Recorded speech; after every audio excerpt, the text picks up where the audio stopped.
Retour en France avec cette question. L'écotaxe va-t-elle faire son grand retour? Abandonnée il y a 7 ans, elle a été votée sous une nouvelle forme avant-hier par les députés.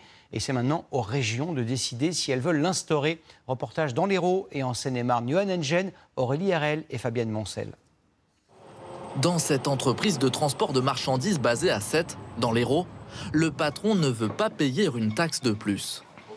La taxe spéciale sur les consommations carburant, la taxe sur l'aménagement du territoire, la taxe générale sur les activités. Il nous en a listé 11 actuellement. La taxe à l'essieu et la taxe annuelle. Alors le retour de l'écotaxe, une de plus, ça sera insupportable.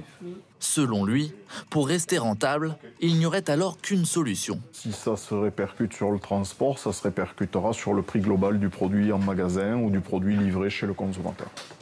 Concrètement, à l'avenir, chaque région pourrait choisir de mettre en place ou pas une écotaxe, pourrait aussi choisir les routes soumises à ce dispositif et enfin le niveau de taxation. La Bretagne n'est pas intéressée, mais d'autres régions y sont favorables. La Nouvelle-Aquitaine, l'Occitanie, la Bourgogne-Franche-Comté, le Grand Est et l'Île-de-France. Leur objectif, inciter les transporteurs à choisir le fleuve ou le rail pour leurs marchandises. Pas si simple pour ce dirigeant qui fait uniquement du transport régional. Par exemple, de Palaiseau jusqu'à Mitry-Mory, là, en train ou en bateau, c'est impossible. Donc, de toutes les façons, ça se fera par la route.